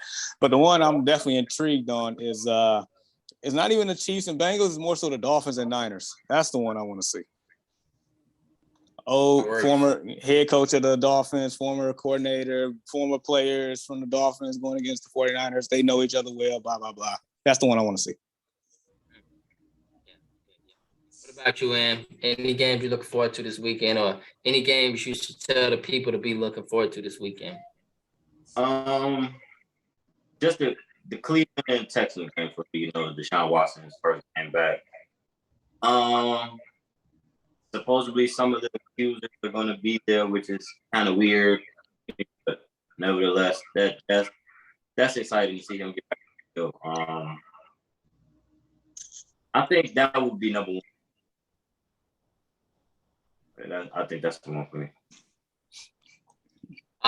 World definitely look forward to Deshaun Watson's return in Cleveland. I'm interested in just seeing how they play as a team as well. I think that they should be a really good team with him behind center. But on the other hand, I'm looking forward to a number of these games right here at the screen, man. Jets at the Vikings, that's a big game. What message can the Jets send to the league? The Commanders right now, winners of 6 of 7. Hot, one of the best defensive lines and best defenses in football. Big NFC East implications, big NFC wildcard implications. And so this game is very intriguing for me as well. The Titans, they lost last week to Cincinnati, but they're going up against Philly. What message can they send? What message can they send to the league? The Dolphins at the Niners, man. Fireworks. I want to see this game very badly. That's going to be a very exciting football game to watch. And the most I'm intrigued in, y'all, is the Chiefs and the Bengals, because I want to see how the Chiefs respond to their loss after they choked basically in the fourth quarter last year in the AFC Championship and pretty much gave away the game against Cincinnati. But that was a classic football game last year. And so I'm very much looking forward to that game and a variety of other games. And so, Lexi, I'm just curious, you don't have to give us anything. Is there anything you're intrigued for from the NFL this weekend if you happen to look at anything? Is there anything you're intrigued with? I don't know. They're actually really good standings though. They're not that bad. Like with the wins and losses ratio with these teams. I don't know. I don't watch football much, but I don't know. I feel like the NFL is doing very well this year. I'm not sure what team is the top, but right. Yeah. Well, right now the top team is Philly. They're like the top Eagles. Team. They're finally coming back to life, huh? Yeah, they are. We do have a question for you in the comments, though, coming from Sandra. She said, where would you like to play, in the States or overseas? For right now, honestly, I would love to play in the States. 'Cause I really want my family to be able to come to games. Like last year when I played for New England Trailblazers on the WABA league, being able to play in front of my family was amazing. Like it felt like I was back in high school and college, having that support. But I do love going overseas. Just a little nervous on what the world is like right now, it's just it's rough. I'd rather just be safe. You know what I mean? But I do love going overseas and playing basketball, and I would love to just play in front of my family as much as I can. Mhm. Yeah, that is dope. And so just curious also for your season last year in the WABA, what was that like being named the All-Star? How was that experience for you? Um, I loved it. That means I'm doing something right. I'm working really hard. And last year I signed to the Boston team, the New England Trailblazers, and it was their first year in the league. We had a lot of weapons, like we were destroying teams. Because we had a lot of players that played overseas. But as the season went on, people started leaving, so it made it a little harder to get that all-star spot. So as people are leaving, like you have to step up, And we went undefeated. We went to the Final Four, and our team got smaller and smaller as we went to the Final Four.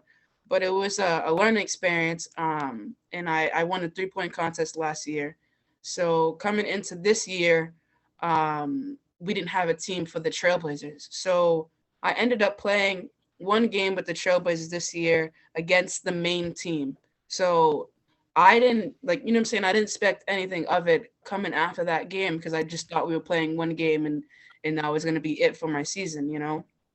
So I ended up playing that game. We lost because we didn't have a whole team for Trailblazers to play against the main team. So that was a little frustrating in itself. But at the end of the game, the main coach came up to me and was like, "Don't leave yet. I want to talk to you." So I ended up signing with them like right after the game, which is pretty cool. And then this year it was a great experience.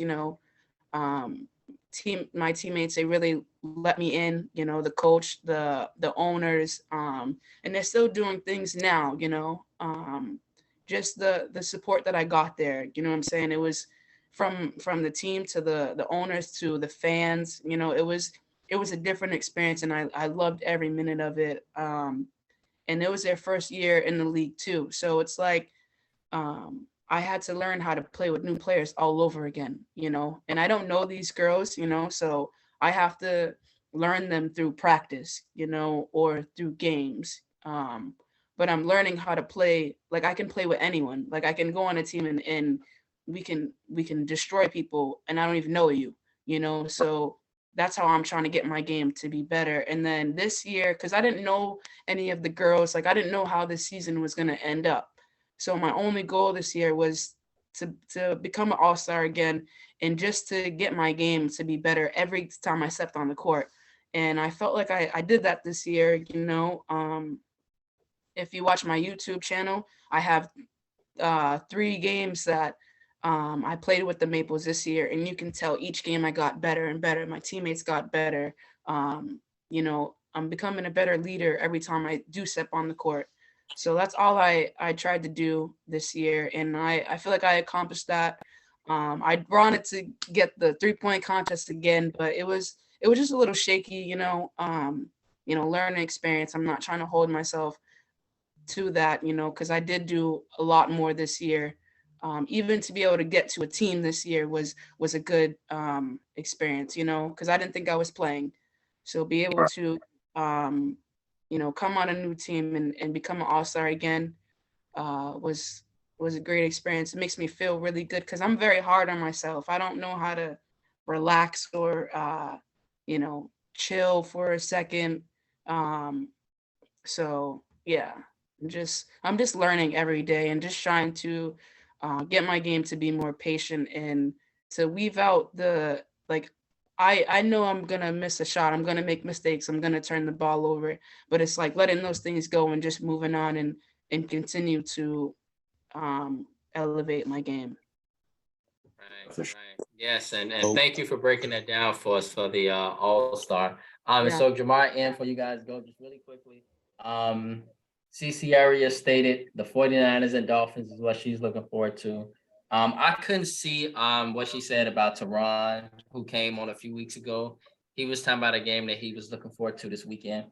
Dominique McKinney stated the Jets and the Vikings. And then Dominique McKinney also stated he think he's slick with putting up that Bills Patriots score up on the share screen, in which it wasn't intentional to Dominique McKinney. It just so happened to be there for a whole 2 minutes, but it wasn't intentional. And on the other hand, Sandra, she stated, yeah. And so, yes, those are the comments, guys. And so Jamar and yeah, you guys go ahead, freestyle. all right. So I guess my last question for you is ultimately, like, what do you think would be more rewarding in the end? I guess, making it, to the league and succeeding there, or I guess being a coach for these kids and I guess blossoming in that aspect as well. Yeah, that's a hard question. Because I do want to reach my goals, my dreams to play in the league.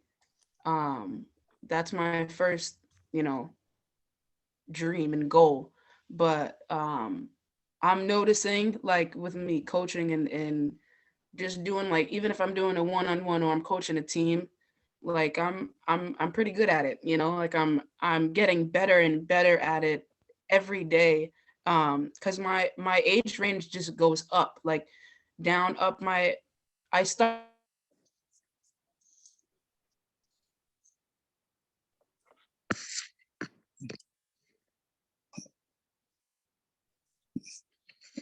Can you guys hear Lexi?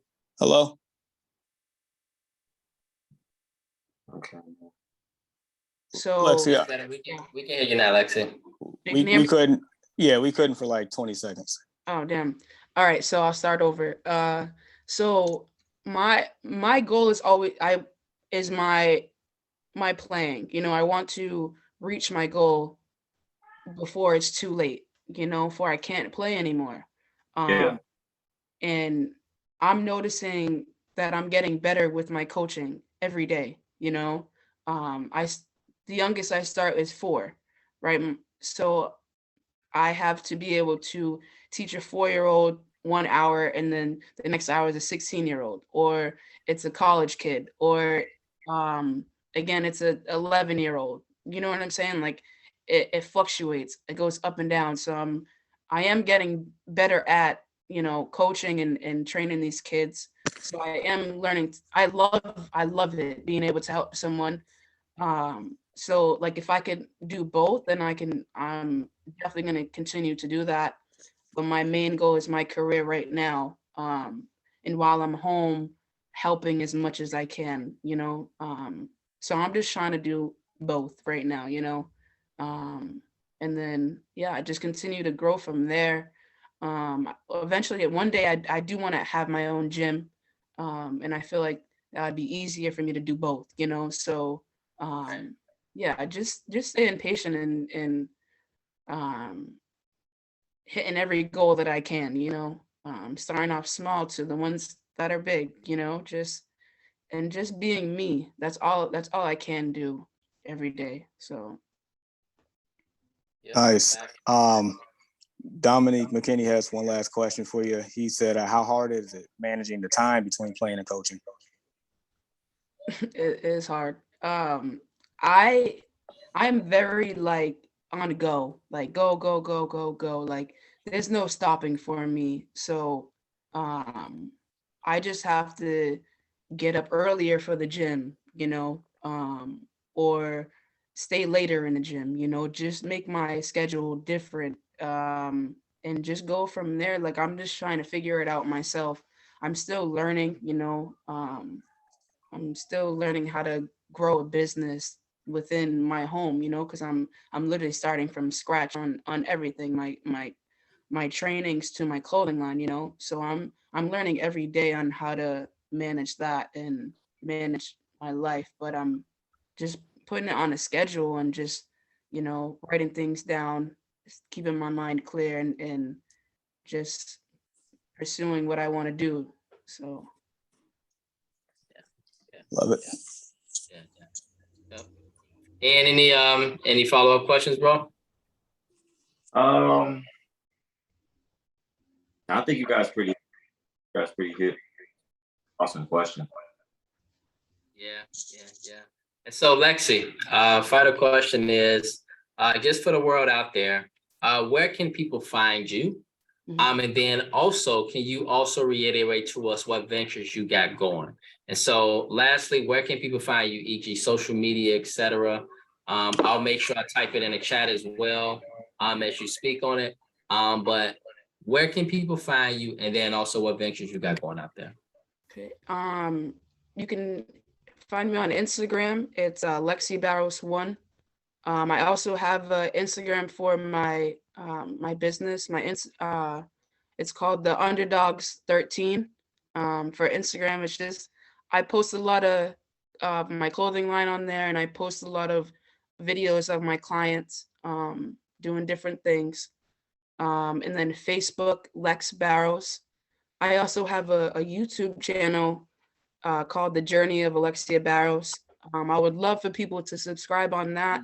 I want to get more followers and more support on my YouTube channel. I have a lot of games. I have games from high school, games from college, games from my Cape Verdean team. I have a lot of workout videos that I put on there of me doing different things and just showing the world of what I do. And then I have games from my semi-pro team on there, both semi-pro teams, and like different workout clips. And then for right now, all I'm doing is working out and doing trainings. My clientele is building every day, and just staying ready in the gym. I am trying to find like different places to play right now just to get some film, maybe play against some grown men or go and play against some girls in a league, just trying to weigh up my options. I don't want to get hurt, but I do want to play, so just trying to figure out that. And then I'm building my clothing line. It's on hold right now, just trying to find the right vendor, someone to help in the right way, and just build from there. I'm just trying to help as many kids and adults as I can, and just motivate and inspire people every day. Yeah, that's about it. Yep. Wonderful. Yes. And so I posted everything in regards to your IG, your brand, also your page, The Journey of Allexia Barros, so that your Facebook. And just know, sis, that we will support you with all your ventures, social media wise, as well as even Lexicon/the Underdogs brand. I'm gonna buy me some nice basketball shorts so I can get back on the court soon. And so I'm gonna make sure I go ahead and support. We're gonna have to play one day. We're gonna have to play one day. Yeah. See what all that talks about.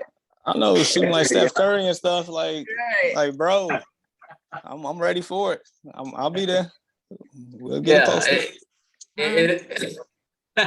It's I'ma gonna just be watch. great. It's gonna be a lot of fun. It's gonna be a lot of fun to play with you, Lexi. You definitely seem like you the truth. And so it was a pleasure definitely having you. We truly appreciate you this morning. Just also want to ask you guys, and Lexi, we do this every weekend with our guests on the Early Morning Sports Talk podcast. We do final thoughts and shout outs. And so, Jamar, you go ahead and then Lexi, you can chime in finally for us at the end. And so, Jamar, as we head into the weekend, any final thoughts or shout outs from sports games to the world in general? Any final thoughts or shout outs? And of course, my shout out is going to our special guest here, Lexi. We truly appreciate you coming on this morning. Definitely enjoyed ourselves. We like every week we just on here just talking. Like this is natural, and you coming in is a seamless fit. So good luck to you in your journey. I will personally be following. And when you make it to the big time, don't forget about us little people here. You know, but you are definitely welcomed anytime on here. We appreciate you. You're awesome. Thank you. Ian, any final thoughts or shout outs, bro? Yeah, same as Jamar. Shout out goes to Lex for coming on, joining us today. Really appreciate it. Seem like you have a lot of knowledge of the game. You know, going. Just stay on the marathon, keep pushing the culture forward for women's sports. I love it. You were truly special. Keep going, keep going. Yes, absolutely. And yes, Lexi, any final thoughts or shout outs as we head into the weekend? I just want to say thank you to you guys for sure. I appreciate the opportunity, letting me share my story. And I would love your feedback too. Watch some of my games, and any tips, you know, is definitely welcome. And for the people watching, thank you. My agent, thank you very much. My family, friends, for all the support. And I'm just getting started, you know. I am pushing myself every day to do what I can for these kids on and off the court, for myself, for my family. And I'm just hoping one day I can eventually get to my dream and my goals, and just be the person that I'm supposed to be, you know? Awesome. Actually, that's beautiful. Well, thank you all for tuning in with us this morning. A lot of engagement, a lot of commentary, a lot of engagement. Truly appreciate it. Y'all support Lexi. Support Lexicon / the Underdog Brand. Support her on YouTube. You know, be advocates for women's basketball. You know, you guys know here in the Early Morning Sports Talk podcast, we have been rocking with women's sports since the beginning of our enactment, and we continue to do so. And so it is truly a pleasure. Lexi, we had a lot of engagement this morning, and so we thank you for joining us. And I personally, as well as my brothers, we wish you the best of luck on your journey, and we look forward to watching you on various platforms as you continue forth and doing your journey. And so we thank you all. We thank you all for tuning in with us this morning on the Early Morning Sports Talk podcast. Take a look at the U.S. soccer today. Take a look at the NFL tomorrow. College football playoff weekend going forth. A lot of great sports activities going on. We thank you all for tuning in with us this morning, and may that each of you have a blessed weekend. Peace. Peace. Thank you. Take care.